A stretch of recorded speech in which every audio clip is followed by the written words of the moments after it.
separar, espero, i utilitzar aquest servei que val la pena conèixer millor per valorar el que ens dona i el que no ens dona, les seves virtuts i defectes. Aquí a Rubí, com a exemple de ciutat que té un sistema de recollida de residus estàndard, generem unes 35.000 tones de residus domèstics a l'any. Això és el que l'Ajuntament gestiona. A part queden els residus industrials, que van a banda, amb gestors propis, i a banda queden també residus de grans superfícies comercials que també tenen gestors propis. Llavors, aquesta gran massa de residus, de 35.000 tones anuals que generem a aquesta ciutat, es gestiona amb un sistema de 5 fraccions bàsiques i recollides especials addicionals. El sistema típic de 5 fraccions doncs és el de contenidors al carrer i té un cost molt elevat. Anualment ens representa a la ciutat un cost de 6,3 milions d'euros. De fet, la despesa és de 6,9, però tenim ingressos també. Ara veurem aquest sistema com ens pot donar ingressos d'aproximadament 0,7 milions d'euros a l'any. La taxa d'escombraries, hem de tenir-ho clar, la que paguem totes i tots, cobreix només el 50% del cost del servei. És a dir, la meitat del que costa aquest servei, que el que acabo de comentar, ha de sortir d'altres fonts d'ingressos municipals. Per tant, és un sistema que, tant econòmicament com ambientalment, és molt poc sostenible. Explicaré com funciona i començarem a parlar de com podria funcionar millor. Parlem fracció a fracció. Anem al contenidor blau primer. Paper i cartró. Paper i cartró és un residu que es recull de manera separada fa molt de temps.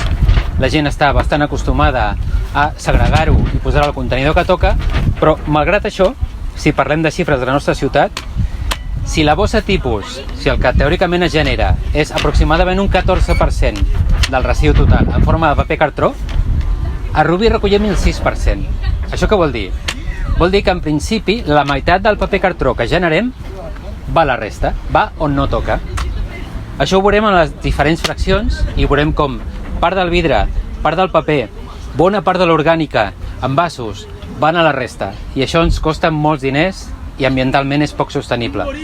Si parlem una mica més del paper cartró, ens costa la recollida d'uns 400.000 euros i tenim uns ingressos de 10.000, ingressos molt minsos, però que venen de que el sistema de recollida de paper cartró va lligat amb les empreses que fan el reciclatge i la generació de nou paper cartró. El preu balla molt, és a dir, és un preu variable, hi ha com una bossa de valors del paper cartró, hi ha anys que tenen un valor molt alt i ara darrerament cada cop es cotitza menys, perquè es fa servir menys. Per tant, és una matèria que per valor i la compensació que rep l'Ajuntament ha disminuït. Què s'aprofita del paper cartró? La fibra de cel·lulosa. Però penseu una cosa, recordeu una cosa. Això no va al blau. Els tissos, el paper de cuina, va a l'orgànica. Perquè això és fibra de cel·lulosa molt curta. Llavors, en els processos de generació de cartró i de paper, el que fan és aprofitar la fibra del paper i cartró i generar nou paper i cartró. Aquesta fibra és massa curta i no és aprofitable per a aquest procediment. Per tant, seria un impropi aquí i el seu destí és l'orgànica, perquè és compatible perfectament amb el compostable. Evidentment no llançarem a l'orgànica un paper tisso de cel·lulosa que estigui tacat amb algun detergent, amb alguna substància que pugui ser deletèria per la matèria orgànica. Els contenidors de cartró, molta gent es queixa que tenen la boca molt estreta. Ostres, doncs i ara he de plegar la caixa, feina titànica, per altra banda, plegar una caixa, i llavors el deixen al carrer, perquè és més còmode de fer-ho així, més ràpid, i ens trobem caixes a fora. Si la boca no és gran i la tapa no es pot obrir, és per una raó. Si es pogués obrir i llancéssim directament la caixa sense plegar, amb 3 caixes, 4 caixes, el contenidor ja estaria ple i no serien funcionals. I el resultat seria el mateix, que la gent acabaria deixant el cartró a fora, no per mandra de plegar-ho, sinó perquè no hi cap dins del contenidor. Llavors, és cert, es demana aquest esforç, hi ha gent que el fa, agraïts, hi ha gent que no el fa. Esperem que siguin conscients de que la boca no es posa petita per evitar ni robatoris ni res similar, sinó perquè realment pugui complir la seva funció al contenidor. Passem a una segona fracció, el vidre. Al vidre tornem a estar en la mateixa situació. La meitat del vidre que hauria d'anar al verd va parar a altres contenidors, va on no toca. I això és una especial llàstima amb el vidre, perquè és el material més noble dels que tenim aquí. Es recicla al 100%. Tot el vidre que arriba a la planta de reciclatge torna i surt en forma de vidre. És el material més respectuós amb els aliments, amb els líquids, no barreja sabors, perquè no reacciona. Això també produeix una situació de que si tu deixes el vidre al medi natural, poden passar segles que el vidre continua allà. I continua allà perquè no reacciona. És un contaminant per presència, però en realitat no altera substancialment el medi ambient. És un material que abans es feia servir molt més dins dels sistemes de retorn de plaços, que si som mínimament intel·ligents i les lleis estan de la nostra banda, es tornarà a servir més, perquè permet aquest reciclatge del 100% i fins i tot la reutilització sense destrucció de l'envàs, que seria el principi més sostenible a l'hora de gestionar residus. A més, el cost que genera el vidre que posem al contenidor, el recull Ecovidre. Ecovidre fa que amb tot el procés cada tona de vidre ens costi uns 45 euros a la ciutat. Si aquest mateix vidre, aquesta mateixa tona de vidre va a la resta, cada tona ens costa 200 euros. És a dir, si ho tirem on toca, a la ciutat, a totes i tots, ens costa la quarta part del que toca si va a la resta. A més, que si va a la resta, difícilment s'acabarà reciclant i acabarà formant part d'abocadors on el vidre estarà ja barrejat amb tota la resta de substàncies i matèries de residu i de rebuig. Una cosa important del contenidor de vidre: si se'ns trenca un got o se'ns trenca una copa, no va al contenidor de vidre perquè no és vidre. Els gots, copes i vidres de finestres plans van a altres contenidors. I van a altres contenidors perquè porten plom, perquè les copes i els gots tinguin aquesta transparència. A la seva formulació s'afegeix una mica de plom i això fa que quan va al forn per produir noves ampolles, aquesta copa, aquest got, no té el mateix punt de fusió. Li costa més de fondre. Llavors es generen pedres de cristall dins del vidre que alteren tot el procés de reciclatge i el fan menys eficient. Per tant, és important recordar que si se'ns trenca un got i especialment una copa, que tenen més plom, hem d'apartar aquest residu i és residu de deixalleria, com s'ha de tractar. Igual que la finestra plana, que això és bastant més evident perquè ningú sap com ficar una finestra plana dins contenidor de vidre, amb la boca que té. Però passem ara a la fracció reina en quant a volum, que són els envasos. Reina també en quant a diversitat. I reina també en quant poc sostenible. La fracció groga, que la gestiona Ecoembes a tot l'estat, ens comporta una taxa de reciclatge també més o menys de la meitat. El 5% dels residus de rubí recollits per fraccions són grocs, però s'estima que la generació és del 9-10%. Per tant, tornem a estar en el mateix. Econòmicament és bastant rendible, o és rendible per la ciutat, perquè el cost de cada tona és de menys 93 euros actualment. És a dir, per cada tona d'envasos més o menys rebem d'Ecoembes uns 93 euros, que per contrast, si van a la resta recordem que són 200 euros, per tant parlem de 300 euros per cada tona que va on no toca.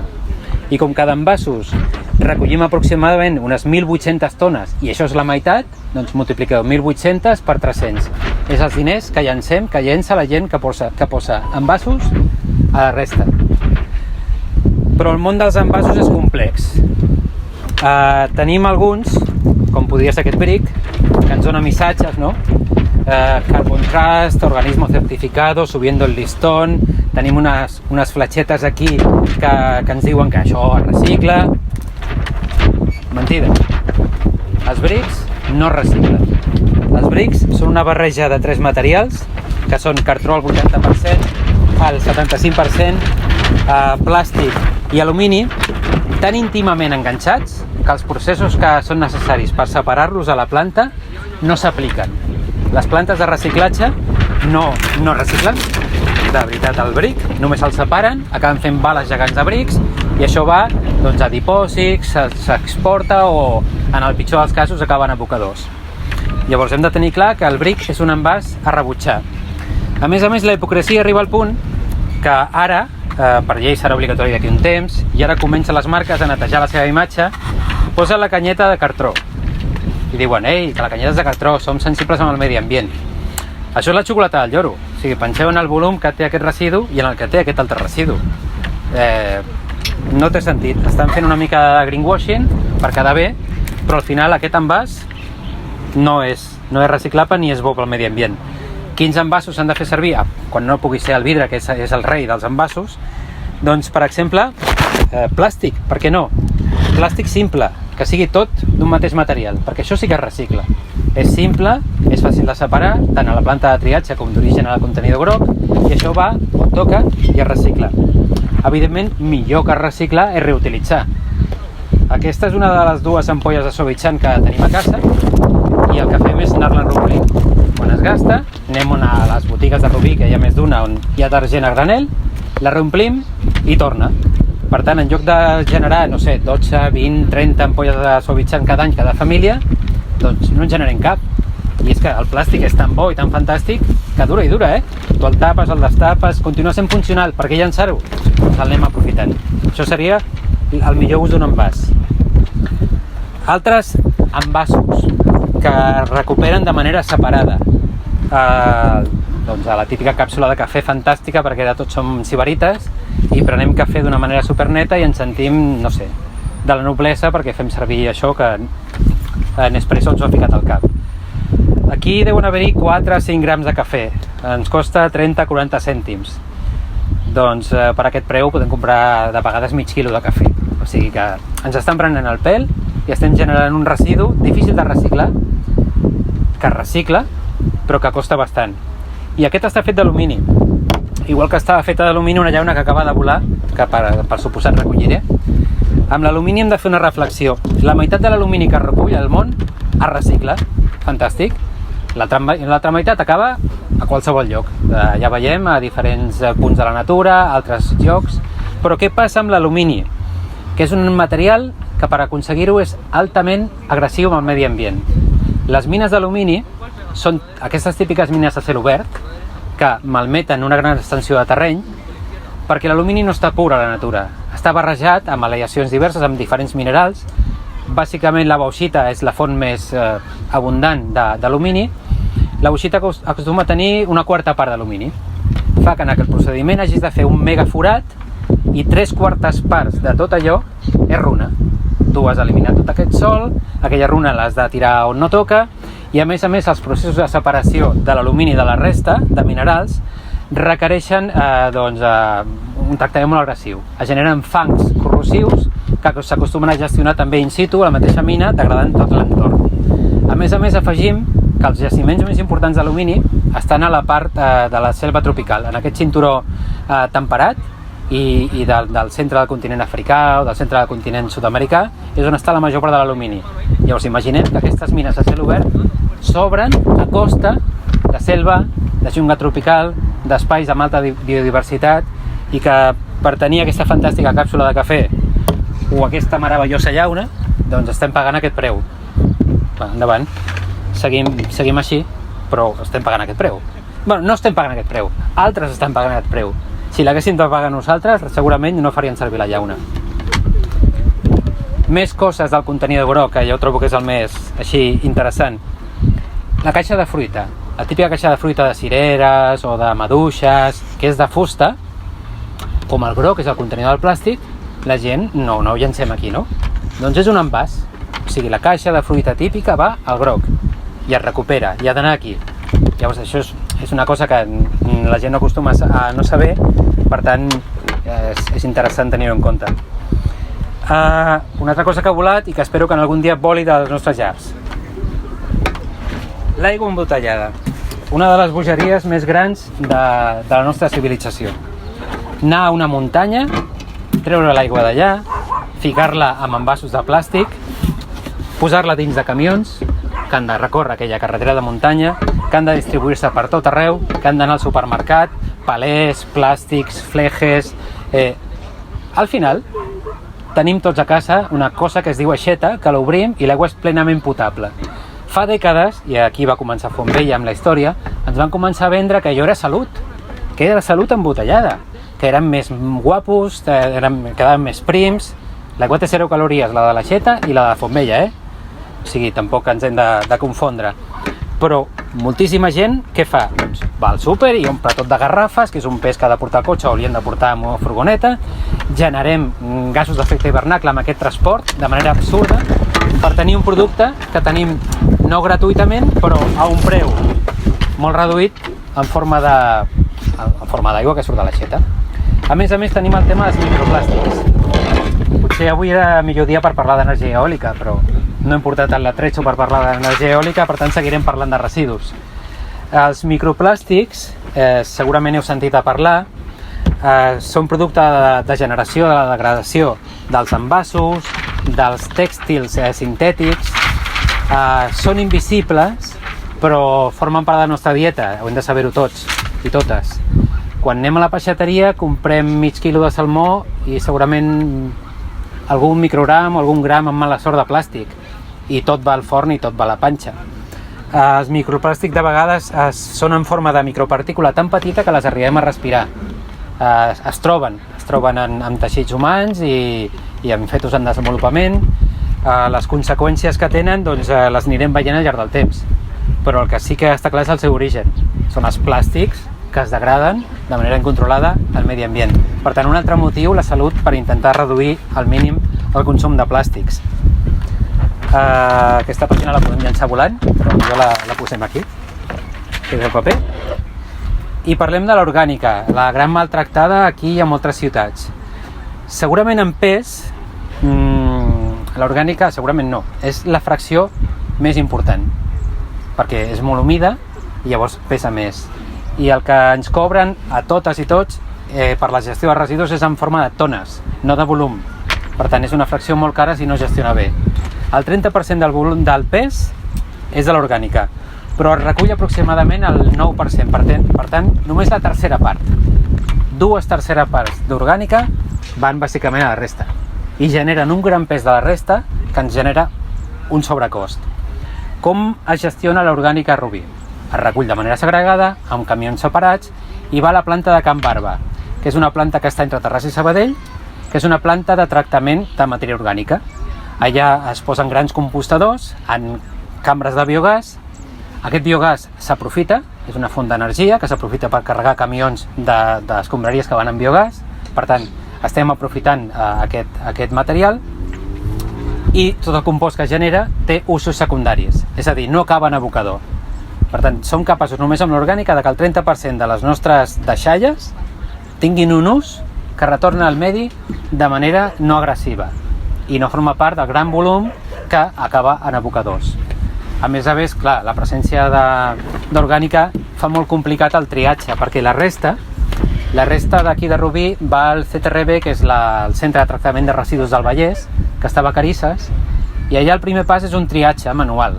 Intenten recuperar alguna de les coses que no han anat on havien d'anar. També hi ha màquines que tenen imants i recullen el metall, però clar, la presència d'orgànica fa aquest exercici molt i molt complicat. I llavors, què fa el Consorci de Residus del Vallès, del qual formem part? Doncs que si l'orgànica és neta i pura, ens compensa a la ciutat, ens dona un cànon, ens retorna uns diners. Si l'orgànica té impropis, és a dir, plàstics, llaunes, ampolles, que en té, aquest preu, a mesura que hi ha més impropis, paga menys. I hi ha un punt que et deixa de pagar, llavors és purament cost. Per tant, tenim a les nostres mans, amb un comportament adequat, tenir un estalvi econòmic molt important a través de l'orgànica. No tirar-la al gris i deixar-la on toca. Ara estem a punt d'aprovar una ordenança que el que farà obligatori també és que l'orgànica es llenci en bossa orgànica. Perquè, clar, si tu la llences amb una bossa de plàstic, és un impropi ja de sortida. Esperem que això, a poc, vagi calant a la gent. I ara arribem a la dolenta de la pel·lícula, que és la resta. En realitat, la resta hauria de ser un volum molt i molt petit dels residus que tenim a casa. La pols d'escombrar, alguna voreta, un boli que s'ha trencat, insignificant. O sigui, l'hauríem de poder treure cada 15 dies o cada 3 setmanes. Però si comencem a barrejar, doncs al final té un volum i té un cost molt i molt important. Ens costa la recollida de l'orgànica 2,1 milions d'euros a l'any a la ciutat de Rubí.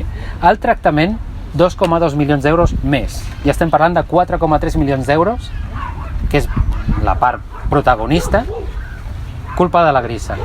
I això per què és? Perquè, a més de que no és aprofitable i no hi ha cap sistema que retorna econòmicament a la ciutat, s'ha de pagar un cànon per abocador. Cada tona de resta que va a l'abocador, cada ciutat paga un cànon. Aquest cànon fa uns anys eren com 20 euros. Doncs d'aquí poc arribarem a 100 euros. Es va multiplicant i continuarà pujant. Per això moltes ciutats ens estem posant les piles per canviar de sistema. Ara mateix, vora el 60% dels residus domèstics van aquí. I en realitat no hauria d'anar al 60%, sinó que hauria d'anar al 15%. Tenim un problema, i un problema gros, i que ens està costant molts diners. Tornem a un sistema que no és viable. No parlaré gaire d'altres sistemes més de residus concrets, com és els que es gestionen amb el telèfon verd, voluminosos, i altres que són sistemes que van a part, que no generen el mateix volum, o la deixalleria, que també permet portar tot de residus que no puguin anar aquí i que dona una sèrie de beneficis fiscals. I evidentment no volia acabar de parlar de tipus de residus sense parlar de l'Oliclac. A Rubí tenim la sort de tenir el projecte Adaptir, un projecte social que genera treball, que genera ocupació i que a més té aquest component ambiental que fa que l'oli no estigui present a les fraccions de residu perquè és un contaminant molt i molt important. Si acaba al medi natural o a l'aigua, qualsevol petita quantitat d'oli inhabilita, contamina, canvia les seves propietats d'una important massa d'aigua. Llavors, això és com tenim el sistema fins ara. Millorable, la gent que col·labora permet que arribem a aquest 39% de reciclatge, la mitja de Catalunya és el 40%, de les poblacions que fan 5 fraccions, contenidors de colors al carrer. Hi ha altres poblacions que estan començant a apostar pel porta a porta. El porta a porta és un sistema que evidentment fa que l'usuari tingui més compromís perquè ha de separar sí o sí a casa i treure els residus a uns dies determinats. Però la mitjana de reciclatge d'aquests municipis frega el 70%. Per tant, té un estalvi molt important que compensa la resta del sistema. I no només l'estalvi, sinó la cura del medi ambient. A través d'aquesta consciència que hi ha gent separa com toca i és possible perquè moltes ciutats i pobles estan en marxa. Hem vist a Barcelona que hi ha diferents barris que han començat ara. Avui mateix hem estat parlant amb comerciants i hostalers de la ciutat perquè aquí a Rubí reforçarem el porta a porta de tot el centre comercial de la ciutat. Esperem que en pocs mesos ja sigui una realitat. I el següent pas, amb el temps, serà que tots, progressivament, anem a sistemes de corresponsabilitat. Sistemes que facin que tu pagues el que contamines. Ara mateix estem pagant pel dret a contaminar. Si tires molta brossa de qualsevol manera, pagues això. Si ets molt selectiu, pagues el mateix. Això no és just. Llavors el que hem d'anar avançant és a sistemes de corresponsabilitat, sistemes on es pugui determinar quin tipus de residu genera cada família, cada local, cada empresa, i poder aplicar una tarifa més justa. Esperem fer plegats aquest camí, acompanyats una mica del nou marc legal. Està en procés parlamentari la nova llei de residus a l'Estat i està en redacció una nova llei de residus a Catalunya. Totes van a la mateixa direcció perquè no tenen alternativa. Són transposició de directives europees. O sigui, Europa ja ens ha marcat el camí, hi ha països europeus que ens porten anys d'avantatge i no tenim més remei que anar per aquí, afortunadament. Afortunadament tenim una obligació i aquestes lleis han començat a marcar el camí. S'està fent d'una manera que podria ser més valenta perquè la major part d'avenços tenen ara una moratòria. Per exemple, el tèxtil. La generació de residus tèxtils és molt i molt important. Aquí a la ciutat tenim un sistema de recollida basat en contenidors que tenen un parell d'empreses del tercer sector, que és més o menys eficient, però que no acaba de ser el sistema ideal complet per recollir tot el tèxtil. Una qüestió important, en aquests contenidors, la gestió que han de fer no només és de roba que pugui aprofitar alguna pobra persona, roba de segona mà. Qualsevol tèxtil, drap, trencat, inservible, també ha d'anar allà, perquè amb aquest sistema també es gestiona i es recupera els teixits. Es seleccionen, es recuperen i es tornen a fer servir. Llavors això arribarem obligatori a tots els municipis a finals de 2024.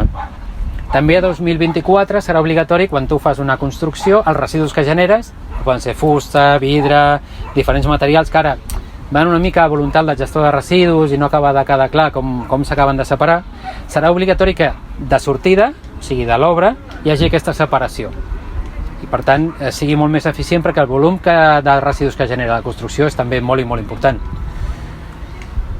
A partir del gener de 2023, els tíquets de compra, quan tu vagis a un lloc que et posin la beguda en un got no retornable, que et donin un plat no retornable, doncs a l'etiquet de compra ha d'estar desglossat el preu d'allò, perquè tu siguis conscient de que estàs pagant també allò, perquè evidentment això té un cost que no ha de revertir al global de la ciutadania, sinó que ja està consumint i que t'està oferint el producte.